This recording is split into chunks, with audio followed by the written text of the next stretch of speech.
Paz do Senhor Jesus. O que eu quero meditar com você hoje é o que está escrito no primeiro livro de Samuel, a partir do verso 25. Ali diz que Davi estava fugindo da presença do rei Saul. Ele já tinha feito um pacto, uma aliança com Jonatas, que é filho do rei Saul, porque Saul queria matar a Davi. E quando Davi ele se ausenta da mesa, ele provoca uma reação de Saul. Mas antes de falar disso, eu só quero fazer um parênteses, abrir um parênteses. Nem sempre estar assentado à mesa é unidade. Aqui Davi teve que se ausentar de se sentar à mesa porque o rei Saul, o líder de um povo, o perseguia para a morte. Enfim, vendo Saul que Davi se ausentou, no primeiro momento ele pensou: há alguma coisa que aconteceu, pela qual não está limpo. Certamente não está limpo. Saul ele pensava mal sobre Davi, porque ele era movido por um sentimento ruim. Davi nunca deu motivos para que Saul o matasse. Mas a simples existência de Davi incomodava Saul. E nós veremos isso quando, no versículo 30, diz assim: se acendeu a ira de Saul contra Jonatas, porque Jonatas justificou a ausência de Davi. Eles já haviam feito uma aliança. E Jonatas não estava preocupado em honrar ao pai, porque o pai era uma pessoa desobediente. Jonatas estava preocupado em honrar a vontade de Deus, porque ele entendia que o filho de Jessé, né, como Saul diz aqui, era o futuro rei de Israel. E aqui no versículo 31 diz assim, Saul falando para Jonatas: todos os dias que o filho de Jessé viver, enquanto Davi estiver vivo, Jonathan, põe isso na tua cabeça, você não está seguro, o teu reino não está seguro. Davi é uma ameaça para você, Davi é uma ameaça para o teu reino, para o nosso reino. Aí aplica isso nas instituições de hoje. As pessoas que estão falando a respeito de Deus e que estão se posicionando têm que fugir das instituições porque elas não têm voz dentro da casa de Deus. Porque as pessoas aqui estão nessa unção de Saul. Tudo que ameaça o trono, o altar, o púlpito, o microfone, recebe ameaças de morte. São chamadas de pessoas endemoniadas, do próprio Satanás, porque elas não aceitam a verdade. Mas Jonatas entendeu e ele se aliançou com Davi. E Davi fugia da presença dessa liderança, uma liderança corrupta, desobediente, que justificava o pecado usando a própria palavra de Deus. Porque ele não dava atenção ao profeta Samuel. Ele fazia de acordo com as próprias convicções. Saul era um homem extremamente ímpio. Tanto que chega um momento que Samuel vai orar por ele e Deus diz: não ora mais. Não ora mais por Samuel. Eu já virei as costas para ele. Eu já rejeitei a Saul. Não ore mais, Samuel. Não ore mais. Então, Jonatas entendeu o princípio da obediência a Deus. É isso que nós temos que fazer. E aqui Saul, ele se indigna de uma tal forma que ele lança. Aqui diz que ele atira uma lança, uma faca, contra o seu próprio filho, porque o seu filho se posicionou por aquilo que é correto. E é assim, tem pessoas que estão servindo as instituições e quando se levantam para defender aquilo que é correto, é ameaçado com lanças. E sofrem ameaças de morte.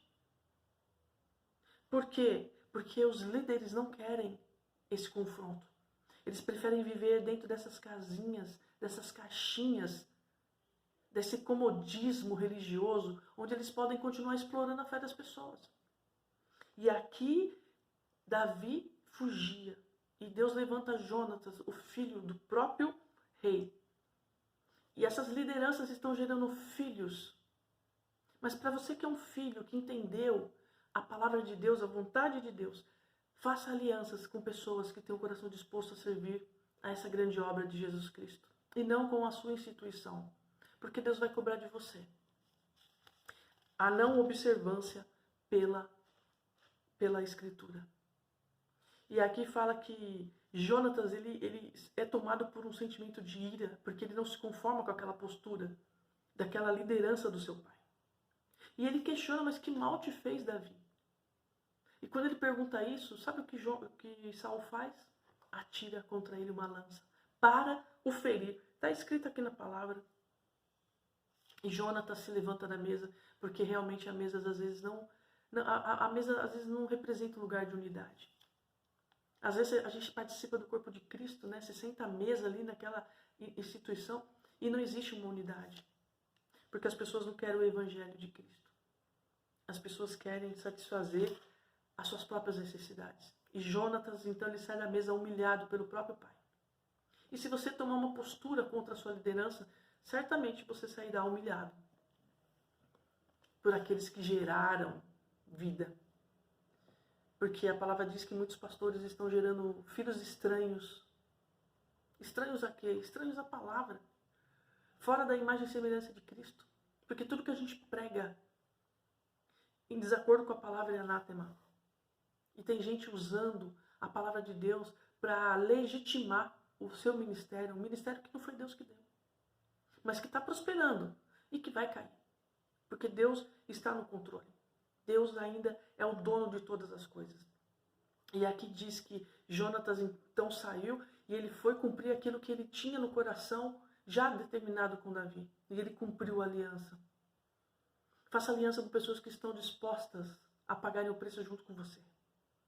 Sofra as ameaças de morte que você tiver que sofrer, mas pela causa do Evangelho, não se permita ser enganado pelas falsas doutrinas. Doutrina de prosperidade, doutrina de bênçãos, doutrina de milagre, doutrina do vitória em vitória, de glória em glória, a honra da segunda casa. Gente, o que é isso que estão fazendo? Estão banalizando. O homem, ao invés de copiar a Deus, de imitar a Cristo e viver na santidade, está pegando coisinhas do mundo com a desculpa que está evangelizando e alcançando a todos, utilizando de versículos bíblicos para justificar os seus pecados. A sua forma de indecência diante da palavra. Nós temos que evangelizar. Ide e fazer discípulos. Não é ir de trazer pessoas para dentro das instituições para que elas depositem lá aos pés dos apóstolos os seus dízimos e as suas ofertas. Porque Jesus naquele grande dia vai olhar para a gente, vai olhar para as nossas obras resultado da nossa fé. E o que nós temos gerado? Que tipo de árvore nós temos sido? Que tipo de frutos nós temos produzido? Frutos que alimentam e conduzem aquelas pessoas à salvação, a uma vida eterna? Ou frutos que alimentam o ego das pessoas, as vaidades humanas das pessoas, as necessidades religiosas que essas pessoas têm de irem ao templo buscar coisas que Deus possa dar. Só que Deus pode dar tudo o que Ele quiser, ou Ele também pode não dar nada. Então é mentira esse tipo de profecia, que daqui a algum tempo você vai ter uma porta aberta ou uma porta fechada, ou isso ou aquilo. Porque Deus ele não está a serviço da igreja, é a igreja que serve a Cristo. Jesus é o Senhor, Jesus é a cabeça. Então por que estão invertendo esses papéis? Então leia a Bíblia, medite nas Escrituras, pare ponto a ponto, vírgula, analise o tempo do verbo, o que realmente o contexto traz. E aqui o contexto traz que nem sempre estarmos à mesa com algumas pessoas, principalmente com a liderança, é sinônimo de aliança, de unidade em Cristo. Porque aqui Jonatas é filho do rei. E mesmo assim ele entende que a vontade de Deus é maior que a vontade do seu próprio pai. E ele não fica na mesa. E ele sai, ele vai em busca daquilo que é correto. E ele ajuda Davi. E Davi mais uma vez se levanta, agradece a Deus, agradece pela amizade de Jonathan, que é o enviado de Deus nesse momento. Eles se abraçam, eles choram e Davi mais uma vez foge, porque Davi não tem espaço dentro desse reinado corrupto de Saul. E ele, por não concordar com as práticas e fazer aquilo que Deus manda ele fazer, ele cria essa inimizade de Saul para com ele. Então, que Deus nos abençoe e que nós possamos meditar nessa palavra. Que nós possamos entender de uma vez por todas que nós temos que obedecer a Deus e não a homens. Que nós temos que servir a Cristo e não às instituições. Que nós temos que gastar, sim, tudo aquilo que Deus nos dá em prosperidade financeira, espiritual, enfim, com a obra de Deus. Qual é a obra? É cuidar dos necessitados, é cuidar de vida, é observar as Escrituras e pregar de acordo com aquilo que Deus nos ensina. Porque qual é o evangelho que você tem aprendido? Aquele que você aprende sozinha com a Bíblia, com Deus te falando? Ou aquele que os teólogos estão ensinando por aí? Distorcendo a Escritura. Para te convencer a ficar dentro de uma instituição e te convencer numa mentira de que você está servindo a Cristo só porque você está lá dentro. E que lá dentro você tem a oportunidade de falar de Deus para as pessoas. Só que isso é mentira, sabe por quê? Porque Paulo não precisava de uma igreja, de um templo, de um lugar específico. Jesus nunca precisou disso. Jesus não fundou uma igreja. Jesus estabeleceu a sua igreja como corpo de Cristo. Essa igreja de Jesus não é algo físico, é algo espiritual. Porque o Espírito Santo escolheu habitar dentro de nós. Esse Deus tão grande escolheu habitar dentro de cada um de nós. E a palavra diz que onde estiverem 2 ou mais reunidos, é o suficiente para que ele se faça presente. Então por que algumas instituições estão querendo multidões? E panfletam, fazem campanhas, cultos nas ruas com faixas, Jesus te ama. Para quê? Para encher o templo. Mas e o cuidado com essas vidas? Será que realmente está sendo feito? Será que o seu pastor conhece o nome de todos os membros? Porque eu já passei anos dentro de igreja e o pastor não sabia o meu nome. Ele nunca tinha me visto no culto. E para quem não acredita, eu tenho essa conversa em WhatsApp. Quando eu fui exortar essa liderança, sabe o que foi que eu recebi como resposta? Pô, é lamentável que eu não te conheça. 2 anos você dentro da minha igreja e eu não te conheço pessoalmente? E 2 anos você está lá? Não te parece estranho? Então, assim, vamos fazer a vontade de Cristo. Vamos nos reunir, vamos nos aliançar pela palavra de Deus.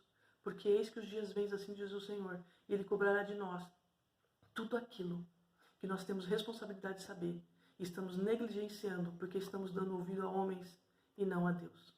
Ele é o nosso Senhor, Ele é o nosso Salvador, foi Ele quem morreu na cruz. Então temos que aprender dele, que é humilde e manso de coração, porque o resto é anátema. Que Deus nos abençoe. Amém.